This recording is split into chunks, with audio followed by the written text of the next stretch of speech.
বৈজ্ঞানিকরা এমন অনুমান করছে যে খুব তাড়াতাড়ি আমাদের পৃথিবী এমন একটা পরিস্থিতিতে পৌঁছে যাবে যখন আমাদের এই পৃথিবীটা মানুষের জন্য বসবাসের যোগ্য একেবারেই থাকবে না। সায়েন্টিস্টদের কথা অনুযায়ী যত তাড়াতাড়ি এবং যত ভয়ানকভাবে আমরা আমাদের এই পৃথিবীকে নষ্ট করছি, সেই হিসেবে আমাদের অন্তিম সময় খুবই কাছে।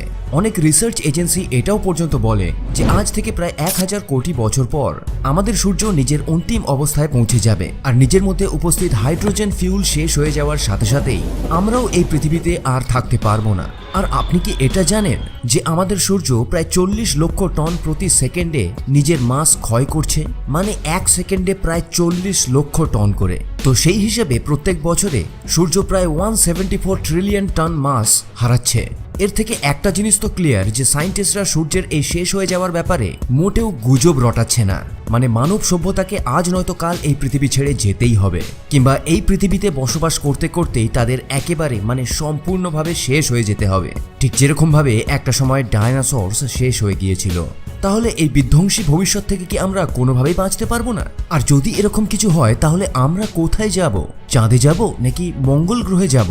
কিন্তু এই দুটো জায়গাও পৃথিবীর সাথে সাথেই ধ্বংস হয়ে যাবে যদি সূর্য ধ্বংস হয়ে যায়। আর সবথেকে বড় কথা, পৃথিবীর মতো এত সুন্দর পরিস্থিতিও সেই জায়গাগুলোতে নেই যে পরিস্থিতিতে মানুষ সচ্ছলভাবে বেঁচে থাকতে পারে। যারা একেবারেই জানে না তারা অবাক হয়ে যাবে, এবং যারা জানে তাদের একটু শোনা শোনা লাগতে পারে যদি আমি বলি যে আমাদের পৃথিবীর মতোই আরও একটা গ্রহের সন্ধান পাওয়া গেছে, এমনকি যাকে পৃথিবীর ব্যাকআপ হিসেবেও ব্যবহার করা যেতে পারে। এমনকি অ্যাস্ট্রোনমির ইতিহাসে এটা সবথেকে বড় খোঁজও হতে পারে। তবে বৈজ্ঞানিকরা এখনো পর্যন্ত ওই গ্রহতে শুধুমাত্র জলই খুঁজে পেয়েছে। যদিও চাঁদ এবং মঙ্গলের ক্ষেত্রে এত পরিমাণ ধনসম্পদ খরচা করার পরেও সেখানে আমাদের কাজের মতো বেশি কিছু পাওয়া যায়নি। তবে এই নতুন প্ল্যানেটটা একটা নতুন হোপ। এর নাম দেওয়া হয়েছে K218b। গ্রহটিকে কেপলার স্পেস টেলিস্কোপ দ্বারা খোঁজা হয়েছিল। 7 মার্চ 2009 সালে নাসা কেপলারকে লঞ্চ করেছিল বিভিন্ন নতুন নতুন গ্রহেতে জীবনের সন্ধান করার জন্য, কিংবা জীবন থাকতে পারে এরকম পরিবেশের সন্ধান করার জন্য। আর লঞ্চের কয়েক বছরের মধ্যেই এটা নিজের কামাল দেখাতে শুরু করে দেয় এবং মহাকাশ থেকে আমাদেরকে খুঁজে দেয় K218b।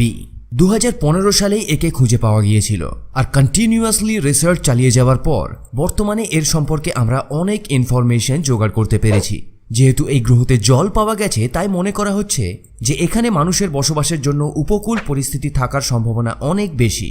যদিও এর জন্য অনেক সময় পড়ে আছে, তবে এখনো পর্যন্ত আরও অনেক ইনফরমেশন আমরা এই গ্রহটা সম্পর্কে ধীরে ধীরে জানতে পারছি। এই গ্রহটা সাইজ আমাদের পৃথিবীর থেকে প্রায় 2.5 গুণ বেশি, মানে গ্রহটা পৃথিবীর থেকে 2.5 গুণ বড়। তার সাথে এটা আমাদের পৃথিবীর থেকে প্রায় 8 গুণ বেশি ভারী। সোশ্যাল মিডিয়াতে সুপার আর্থ নামে বিখ্যাত এই K218b আমাদের পৃথিবী থেকে প্রায় 110 লাইট ইয়ার্স দূরে আছে। তার মানে পৃথিবী থেকে যদি আমরা আলোর গতিতেও যাত্রা শুরু করি তাহলে 110 বছর সময় লেগে যাবে ওখানে পৌঁছতে। তার মানে একবার ভাবুন, আধুনিক টেকনোলজির সাহায্যেও যদি আমাদের চাঁদ এবং মঙ্গল গ্রহ পর্যন্ত পৌঁছতে এত বেশি সময় লেগে যায়, তাহলে ওই গ্রহ পর্যন্ত পৌঁছতে আমাদের কতই না বেশি সময় লেগে যেতে পারে। তার মানে বর্তমানে যে টেকনোলজি আমাদের কাছে আছে তার সাহায্যে যদি আমরা ওই গ্রহতে যাওয়ার চেষ্টা করি, তাহলে আপনি বিশ্বাস করবেন না, প্রায় 10 লক্ষ বছর সময় লেগে যাবে।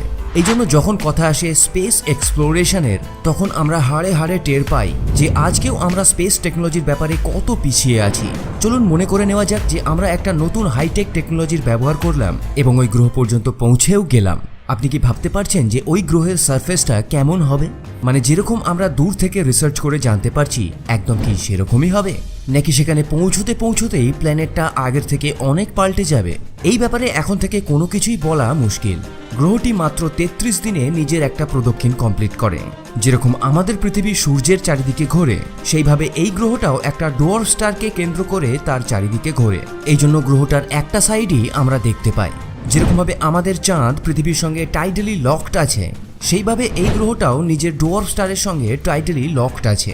মনে করা হচ্ছে যে এই গ্রহটার বাতাসেও জলীয় বাষ্প আছে, এবং বৈজ্ঞানিকরা অনুমান করছে যে খুব তাড়াতাড়ি এই গ্রহটার মধ্যে সমুদ্র আবিষ্কার করা যেতে পারে। আপনার জেনে অবাক হবে যে বৈজ্ঞানিকরা প্রায় 4000 এরকম ধরনের গ্রহকে আবিষ্কার করেছে যারা গ্যাস জায়ান্ট ছিল, মানে ওই গ্রহতে শুধুমাত্র গ্যাসই রাজত্ব করত। আর এরকম অনেক গ্যাস জায়ান্ট আমাদের সোলার সিস্টেমেও উপস্থিত আছে, যেমন জুপিটার, স্যাটার্ন এবং ইউরেনাস, এবং তার সাথে নেপচুনও আছে। তো এই স্পেস এক্সপ্লোরেশন চলাকালীন এটা এমন একটা গ্রহ যেটাকে বৈজ্ঞানিকরা খুঁজে পেয়েছে যার মধ্যে জলও আছে। বৈজ্ঞানিকরা চেষ্টা করছে যে এই গ্রহের মধ্যে প্রাণের অস্তিত্বকে খুঁজে বের করার। সায়েন্স এবং সায়েন্সের উন্নতির দিক থেকে যদি আমরা ভাবি তাহলে এই পদক্ষেপটাকে আমাদের অ্যাপ্রিসিয়েট করতে হবে, কিন্তু মানবিকতার দিক থেকে যদি আমরা ভাবি তাহলে অনেকের এই জিনিসটা ভুলও লাগতে পারে। মানে আমরা কি সত্যি খুব তাড়াতাড়ি এই পৃথিবীটাকে ছেড়ে যেতে চাইবো? আমরা এই সুন্দর পৃথিবীটাকে ছেড়ে একটা নতুন ঘর খুঁজতে চাইবো? তবে আমরা চাইছি, কিন্তু কেন? আমরা এই পৃথিবীর এত বেশি পরিমাণে ক্ষতি করে ফেলেছি যে প্রকৃতি মনে হয় আমাদের ক্ষমা করতে পারবে না। সেটা অ্যামাজন রেন ফরেস্টে আগুন লেগে যাওয়ার ব্যাপার হোক, কিংবা ভয়ঙ্কর ক্ষতিকারক গ্রিন হাউস গ্যাসগুলোকে বায়ুমণ্ডলে ছেড়ে বায়ুমণ্ডলকে দূষিত করার ব্যাপারই হোক না কেন। অ্যান্টার্কটিকার বরফও আমাদের জন্যই গলে যাচ্ছে এবং পৃথিবীর তাপমাত্রা আমাদের জন্যই বেড়ে যাচ্ছে। আমরা আমাদের এই সুন্দর পৃথিবীর যত্ন করার জায়গায় তাকে নিজের ইচ্ছা মতো এক্সপ্লয়েট করেছি। যদি আমরা অন্য গ্রহতে থাকার জন্য এবং অন্য গ্রহের খোঁজ করার জন্য এত বেশি পরিমাণে টাকা খরচা করতে পারি, তাহলে আমরা আমাদের এই পৃথিবীটাকে আরো সুন্দর করার জন্য এবং সুন্দর রাখার জন্য কেন ধনসম্পদ খরচা করতে পারি না? আমাদের পৃথিবীর মধ্যে এমন কি খারাপ আছে যে আমরা বারবার এর কাছ থেকে মুখ ফিরিয়ে নিচ্ছি? যদি পৃথিবীতে সবকিছু ব্যালেন্স থাকে তাহলে আমাদের অন্য কোনো গ্রহের ব্যাপারে ভাবারও দরকার পড়ে না। তবে একটা জিনিস আমাদের সবসময় মাথায় রাখতে হবে যে আজ নয়তো কাল আমাদের সূর্য শেষ হয়ে যাবেই, এবং তার সাথে শেষ হয়ে যাবে আমাদের এই সম্পূর্ণ সোলার সিস্টেম। এই জন্য মানব সভ্যতাকে জীবিত রাখার জন্য আমাদের একদিন না একদিন এই সোলার সিস্টেমকে ছেড়ে যেতেই হবে। সেই জন্য আমাদের অন্য গ্রহগুলোকে খোঁজাও ততটাই জরুরি যতটা জরুরি আমাদের এই পৃথিবীকে সুন্দর রাখা এবং পরিবেশকে ব্যালেন্স করা। আপনার কি মনে হয় অন্য গ্রহকে খোঁজার জন্য আমাদের কি এত বেশি টাইম এবং মানি খরচ করা উচিত? কমেন্টে অবশ্যই জানাবেন। ভিডিওটা ভালো লাগলে লাইক, কমেন্ট এবং শেয়ার করতে কিন্তু একদমই ভুলবে না। যদি চ্যানেলে নতুন এসে থাকো তাহলে সাবস্ক্রাইব করে নাও ভাই, আর বেল আইকনটা প্রেস করতে ভুলবে না। আর যদি সাবস্ক্রাইব করে থাকো তাহলে ইউ আর দ্য বস। যদি কোনো ভিডিওর রিকোয়েস্ট থাকে তাহলে আমাকে ইনস্টাগ্রামে ডিএম করতে পারেন।